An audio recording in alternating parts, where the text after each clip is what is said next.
पाठ को शुरू करते हैं कि आज का जो हमारा पाठ है राम लक्ष्मण परशुराम संवाद जो पाठ है ये तुलसीदास जी द्वारा जो लिखित रामचरितमानस है उसे लिया गया है। और रामचरितमानस जो पुस्तक है वो अवधी भाषा में लिखी गई है। और ये जो प्रसंग है बड़ा रोचक प्रसंग है। राजा जनक जो थे उन्होंने सीता जी के विवाह के लिए एक शर्त रखी थी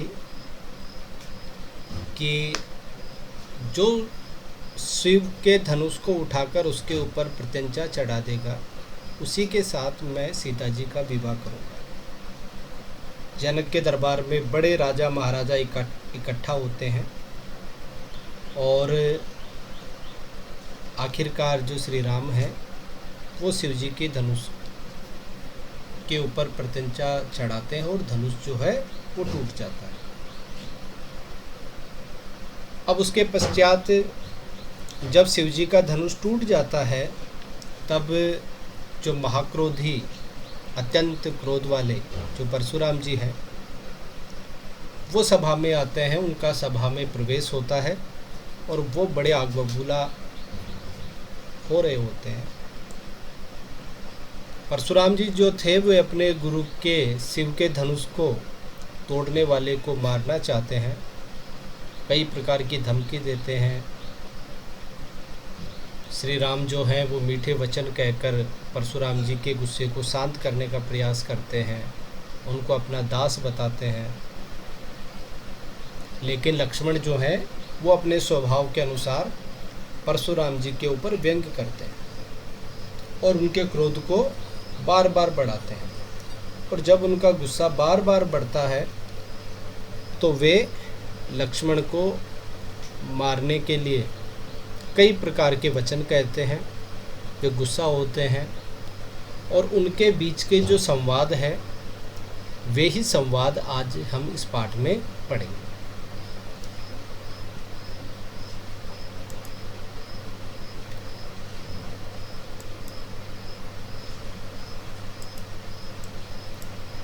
अब देखिए हम सबसे पहले जो कवि परिचय है वो पढ़ लेते हैं। तुलसीदास जी का जो जन्म है उत्तर प्रदेश के बांदा जिले के राजपुर गांव में सन 1532 में हुआ था। यानी कहाँ पे हुआ था? उत्तर प्रदेश के बांदा जिले के राजपुर गांव में। कई विद्वान जो हैं उनके जन्म स्थान को सोरो अर्थात एटा जिले में भी मानते हैं। तुलसी जी का बचपन का जो जीवन था बड़ा संघर्षपूर्ण था। जीवन के प्रारंभिक वर्षों में ही उनके माता पिता का देहांत हो गया था, वो उनसे छूट गए थे। बिछो यानी बिछुड़ना। कहा जाता है कि गुरु कृपा से उन्हें राम भक्ति का मार्ग मिला। वे मानव मूल्यों के उपासक कवि थे। राम भक्ति परंपरा में तुलसी जो है अर्थात तुलसीदास जी जो हैं वो अतुलनीय है, अर्थात उनकी तुलना नहीं की जा सकती। एक दो लाइनें हैं सूरदास जी और तुलसीदास जी के लिए जो आप पढ़ते भी हो, आपने सुना होगा कि सूर सूर तुलसी ससीर उड़गन के सवदास अब के कवि खद्योत सम चहते करत प्रकाश। कि सूर सूर अर्थात सूरदास जी जो हैं वो सूर्य के समान है और तुलसी जो है वो कवियों में चंद्रमा के समान है। तो सूरदास जी हैं कृष्ण भक्ति धारा के हैं तथा तुलसीदास जी जो हैं वो राम भक्ति धारा से संबंधित है। उनके सृजनात्मक कौशल का मनोरम उदाहरण है राम भक्ति ये काव्य रामचरितमानस। उनके राम मानवीय मर्यादाओं और आदर्शों के प्रतीक है। तुलसीदास जी ने रामचरितमानस में राम के जिस रूप का वर्णन किया है वो राम मर्यादाओं और आदर्शों के प्रतीक हैं, जिनके माध्यम से तुलसी ने नीति, स्नेह, शील, विनय, त्याग जैसे उदात्त आदर्शों को प्रतिष्ठित किया है। नीति, स्नेह अर्थात प्रेम, शील, विनय और त्याग अर्थात ये सारे के सारे गुण श्री राम में देखने को मिलते हैं और इन गुणों के माध्यम से एक प्रकार का उच्च आदर्श जो है वो तुलसीदास जी ने लोगों के सामने रखा है।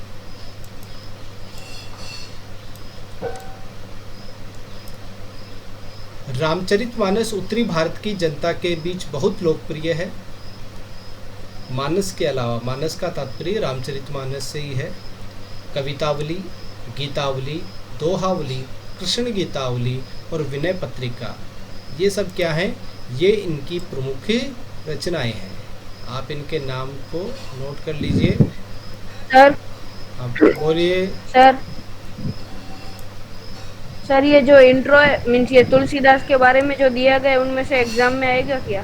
बेटा ये सब मैं चीज़ें आपको बता दूंगा अभी थोड़ी देर में, आप एक बार सुनिए ना। एग्ज़ाम में क्या आएगा क्या नहीं आएगा, केवल हमें एग्ज़ाम के लिए ही तैयारी नहीं करनी है, आपको अपने दैनिक जीवन में भी ये चीज़ें समझनी चाहिए, याद रखनी चाहिए कि तुलसीदास जी जो है उनकी रचनाएं क्या क्या है। ठीक है, केवल एग्ज़ाम पे ही ये नहीं मत कीजिए कि एग्ज़ाम में आएगा तो हम याद करेंगे, एग्ज़ाम में नहीं आएगा तो नहीं याद करेंगे। आपको सबको ये नोट करना है और कॉपी में ये लिखना है। तुलसीदास जी का जीवन परिचय जो है वो शॉर्ट में आपको संक्षिप्त रूप में लिखना है और आपको इनकी जो रचनाएं हैं उनके बारे में भी लिखना है। ठीक है, तो रामचरितमानस के अलावा उनकी जो रचनाएं हैं, कवितावली है, गीतावली, दोहावली, कृष्ण गीतावली और विनय पत्रिका आदि उनकी प्रमुख रचनाएं हैं। अवधी और ब्रज दोनों भाषाओं पर उनका समान अधिकार था, अर्थात उन्होंने दोनों भाषाओं में लिखा, अवधी भाषा में भी लिखा और ब्रज भाषा में भी लिखा। ब्रज भाषा में हमने पिछला पाठ पढ़ा था सूरदास जी का, और अवधी भाषा में आज का जो ये पाठ है वो अवधी में है, हम इसे पढ़ेंगे। सन 1623 में काशी में उनका देहावसान हुआ। कि 1623 में काशी जो है, जिसे हम वाराणसी बनारस भी कहते हैं, वहाँ पे तुलसीदास जी का देहावसान अर्थात उनका देहांत हुआ।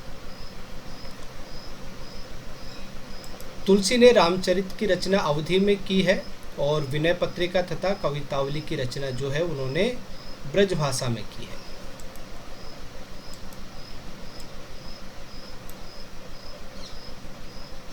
उस समय प्रचलित सभी काव्य रूपों को तुलसी की रचनाओं में देखा जा सकता है।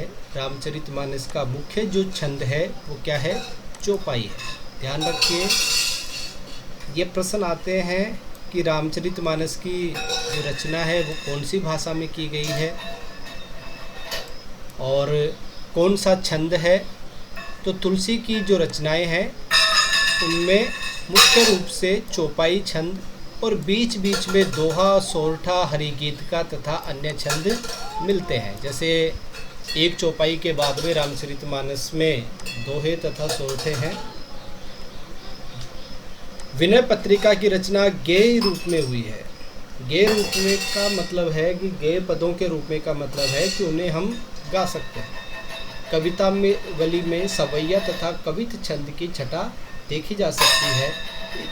उनकी रचनाओं में प्रबंध और मुक्तक दोनों प्रकार के काव्यों का उत्कृष्ट रूप है। अब ये छंद क्या होते हैं, जब हम व्याकरण पढ़ेंगे तब इनके बारे में पढ़ेंगे हम। दोहा, सोरठा, चौपाई, हरिगीत का तथा अन्य कई प्रकार के जो छंद होते हैं उनके बारे में हम पढ़ेंगे जब हम ग्रामर में पढ़ेंगे।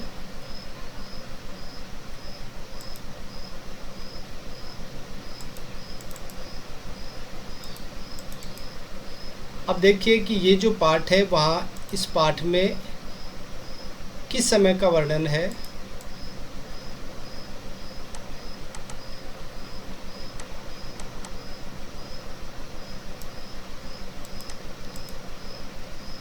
ये जो अंश है, ये जो रामचरितमानस से लिया गया जो छोटा सा जो पाठ है, यह अंश रामचरितमानस के बाल कांड से लिया गया है। तो आपको याद रखना है कौन से कई सारे रामचरितमानस कई सारे भाग में विभाजित है जिनको कांड कहते हैं। तो बाल कांड जो है उससे लिया गया है। सीता स्वयंवर में राम द्वारा शिव धनुष भंग के बाद मुनि परशुराम जी को जब ये समाचार मिला, इस चीज़ का समाचार मिला कि धनुष टूट गया है, धनुष भंग यानी भंग यानी टूटना। तो वे क्रोधित होकर वहाँ आते हैं और शिव धनुष को खंडित देखकर, खंडित अर्थात टूटा हुआ देखकर वे आपे से बाहर हो जाते हैं। आपे से बाहर होना ये एक प्रकार का क्या है, मुहावरा। ये क्या है, ये मुहावरा है जिसका मतलब है क्रोधित हो जाना। राम के विनय और विश्वामित्र के समझाने पर तथा राम की शक्ति की परीक्षा लेकर अंततः यानी आखिरकार उनका गुस्सा शांत होता है। इस बीच राम, लक्ष्मण और परशुराम के बीच जो संवाद हुआ उस प्रसंग को यहाँ पर प्रस्तुत किया गया है।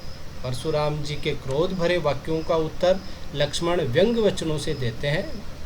व्यंग वचन मतलब कटाक्ष करना इस प्रसंग की विशेषता है और लक्ष्मण की वीर रस से पगी व्यंग्योक्तियाँ और व्यंजना शैली की सरस अभिव्यक्ति इस पाठ की प्रमुख विशेषता है। अब देखिए यहाँ पे नाम है पाठ का राम लक्ष्मण परशुराम संवाद, लेकिन यहाँ पे पाठ में राम, लक्ष्मण, परशुराम और एक जगह विश्वामित्र जी भी बोलते हैं। राम जो हैं उनके संवाद इस पाठ में 2 जगह हैं, एक प्रारंभ में और एक अंत में, पाठ की समाप्ति के समय। चलिए आज हम यहाँ पे आप चित्र जब देखोगे तो यहाँ पे आपको दिखाई देगा कि परशुराम जी जो हैं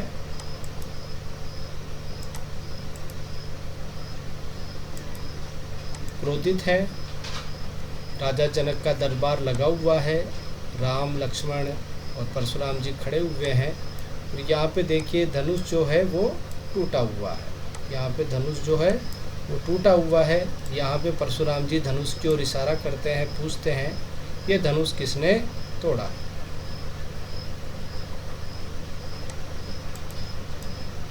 चलो पाठ शुरू करते हैं हम पहले।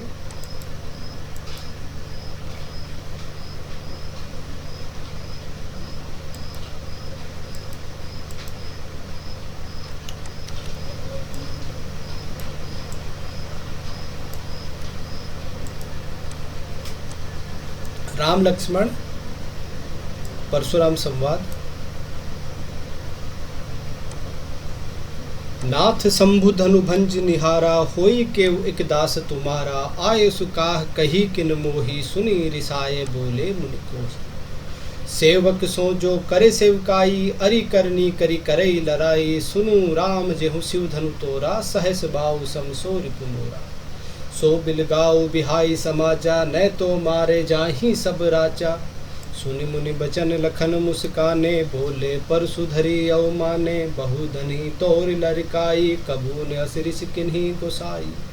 यही धनु पर ममता केउ हेतु, सिनु रिसाए कह भृगुकुल केतु। रे नृप बालक काल बस, बोलत तो हिन संभार। धनु ही सम त्रिपुरारि धनु, विदत सकल संसार। सियावर रामचंद्र शंकर हरि। मंगल भवन अमंगल हारी, द्रवहु दशरथ अजर बिहारी। दीन दयाल विरुद्ध संभारी, हरहु नाथ मम संकट भारी। तो सबसे पहले हम जो कठिन जो शब्दार्थ हैं उनको समझ लेते हैं। देखिए एक एक का आप नोट करते ही जाइए, मैं बोलता जा रहा हूँ। नाथ का तात्पर्य है स्वामी, नाथ का है स्वामी या मालिक। शंभु धनु अर्थात शंभु का मतलब है शिव, धनु का मतलब है धनुष। भंज निहारा का तात्पर्य है तोड़ने वाला। भंज निहारा का तात्पर्य क्या है, तोड़ने वाला। होई ही इसका मतलब है होगा, होई ही का मतलब होगा। केउ का तात्पर्य है कोई। आयसु से तात्पर्य है आज्ञा। उसके बाद में कहिए का मतलब कहते हो यानी कहो। मोही का मतलब मुझे, जैसे आपने ब्रज भाषा में पढ़ा था, मैया मोही दाऊ बहुत खिजायो। मोही यानी मुझे। रिसाई रीस, बोलिए। थोड़ा फिर से रिपीट कर सकते हो? हाँ मैं कर रहा हूँ दोबारा रिपीट। ओके चलिए आज हम शब्दार्थ समझ लेते हैं।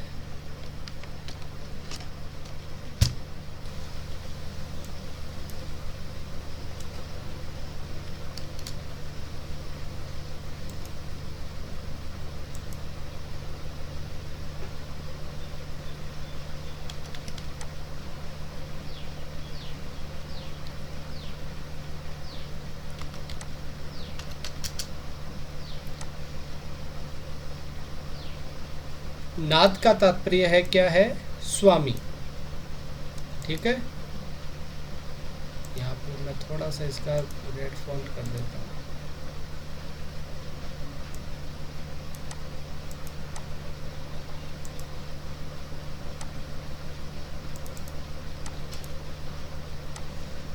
नाथ से तात्पर्य है स्वामी। शंभु धनु का मतलब है शिव जी का धनुष। शंभु धनु का मतलब है शिव जी का धनुष। क्योंकि मैं लिखूंगा तो टाइम ज़्यादा हो जाएगा या बहुत ज़्यादा टाइम होगा।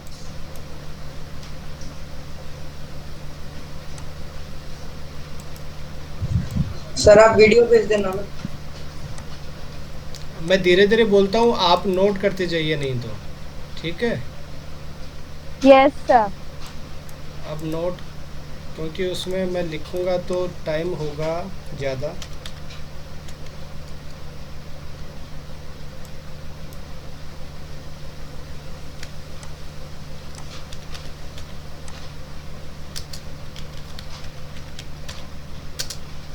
शिव धनुष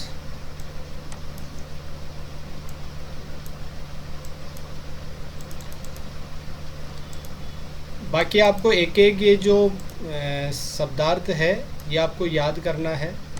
ठीक है, जैसे दास है, आप इस प्रकार से सभी के जो शब्दार्थ हैं वो याद करेंगे सबके।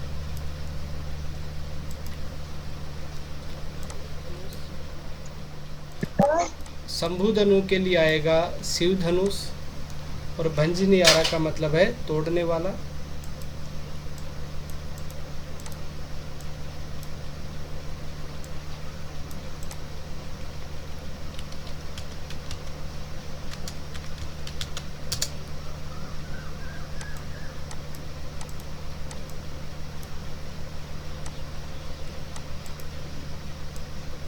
ठीक है, इन सब के जो शब्दार्थ हैं मैं आपको सेंड कर दूंगा पीडीएफ में या वर्ड फाइल में। ठीक है, अभी आप सुनिए। ओके,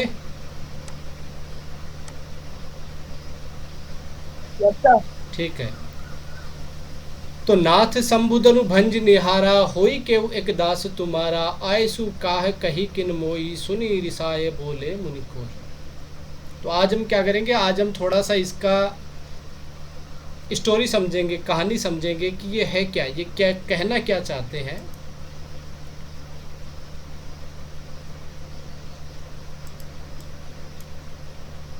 तो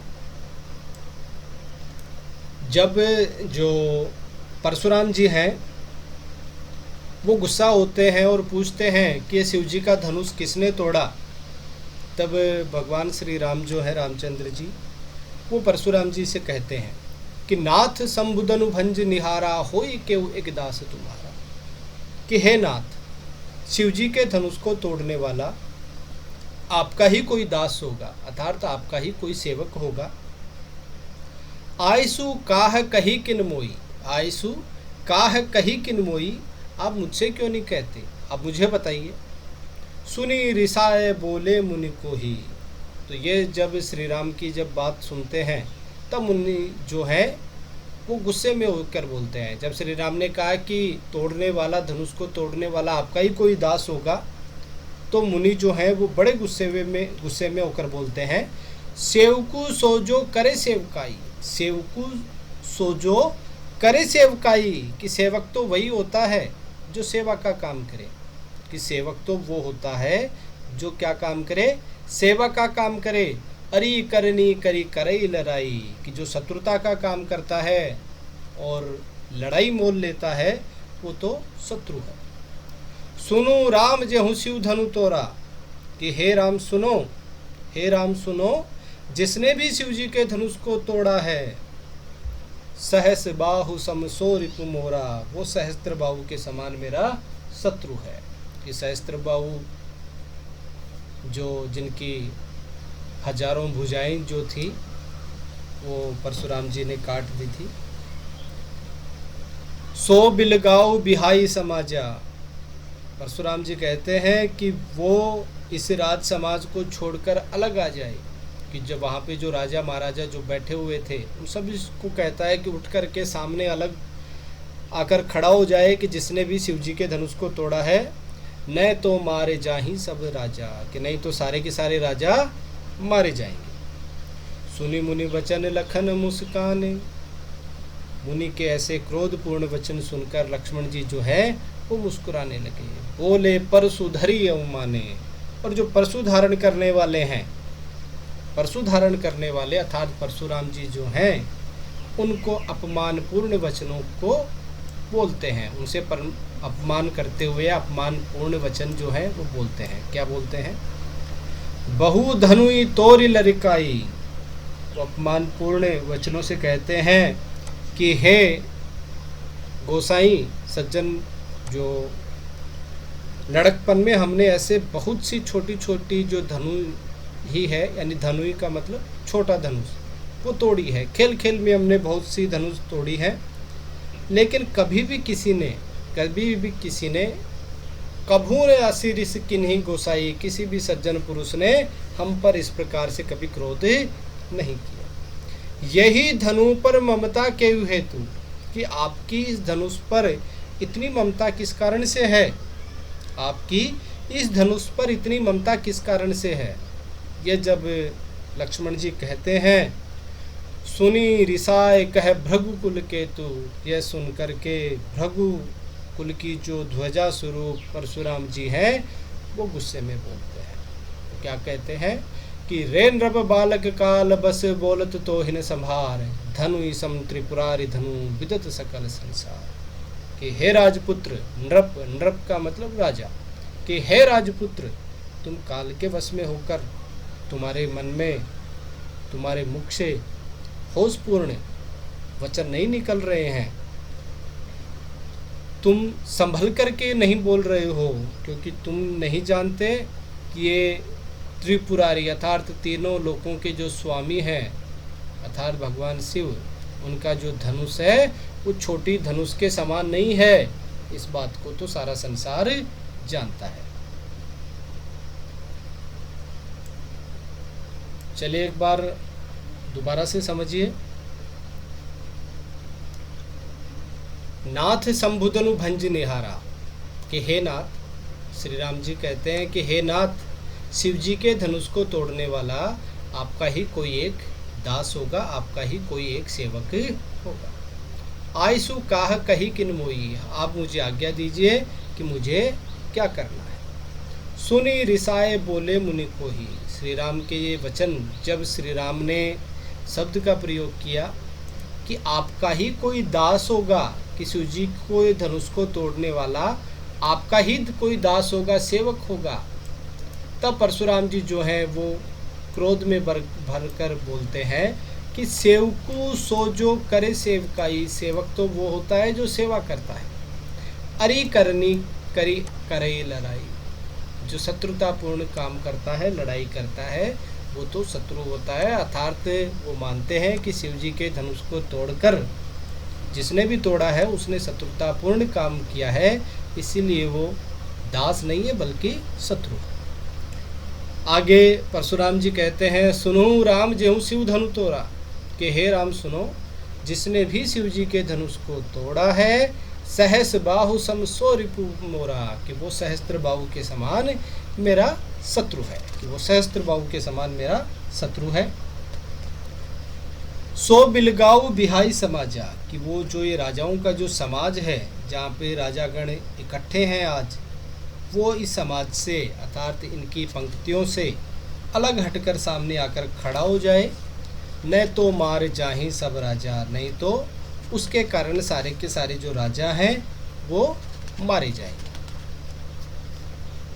सुनी मुनि वचन लखन मुस्काने, लक्ष्मण जी के वचनों को सुनकर के, वो मुनि के वचनों को सुनकर के लक्ष्मण जी जो हैं वो अवमाने अर्थात अपमानपूर्ण शब्दों का प्रयोग करते हुए वो बोलते हैं किसको? परशुराम जी को। और क्या बोलते हैं? बहु धनुई तोड़ लड़काई, कि बचपन में तो हमने बहुत से धनुषों को तोड़ा है, कि बचपन में तो हमने बहुत से धनुषों को तोड़ा है, लेकिन कभी भी किसी सज्जन पुरुष ने हम पर इस प्रकार कभी क्रोध नहीं किया। यही धनु पर ममता केउ हेतु, कि आपकी इस धनुष पर इतनी ममता किस कारण से है। सुनी रिसाए कह भृगुकुल केतु, यह सुनकर भृगुकुल की केतु अर्थात भृगुकुल की ध्वजा स्वरूप परशुराम जी जो है वो कहते हैं कि रे नृप बालक काल बस बोलत तो ही न संभार, धनु इसम त्रिपुरारी धनु विदत सकल संसार। कि हे राजा के पुत्र, हे राजपुत्र, तुम काल के बस में होकर बोल रहे हो, तुम अपने आप को क्यों नहीं संभालते। शिव जी का धनुष जो है वो किसी छोटी धनुष के समान नहीं है, इस बात को तो सारा संसार ही जानता है। आज हम ये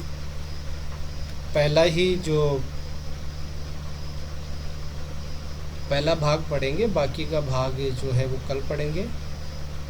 अब इसके बारे में थोड़ी सी देखिए, 2-3 जो शब्द हैं उनके बारे में हम चर्चा करते हैं, समझते हैं। यहाँ पे पाठ में 2 चीज़ों के नाम यहाँ पे आपको बार बार दिखाई देंगे। जब आप देखोगे तो आपको 2-3 चीज़ें दिखेंगी, आगे भी आपको दिखेंगी। एक तो नृप और एक भृगुकुल केतु। यहाँ पे देखिए ये नृप जो है वो आया है किसके लिए, राजा के लिए। क्या आया है, राजा के लिए।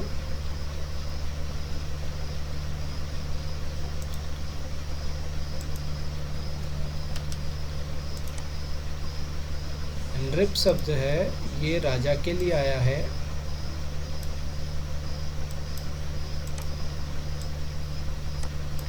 और भृगुकुल केतु जो है ये किसके लिए आया है, ये आया है परशुराम जी के लिए।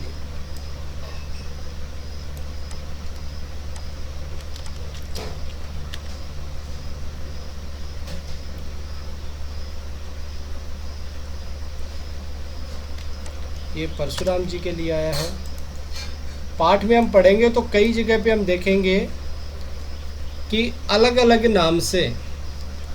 नाम से परशुराम जी के जो पर्यायवाची शब्द हैं उनका प्रयोग किया गया है पाठ में। और आगे के जब हम पद पढ़ेंगे तो वहाँ पे हम देखेंगे कि जो नृप यानी राजा जो है उनके भी कई प्रकार के पर्यायवाची शब्द हैं, जैसे महिप कुमार, ठीक है, इस प्रकार के महिष किशोर आदि शब्दों का प्रयोग किया गया हो।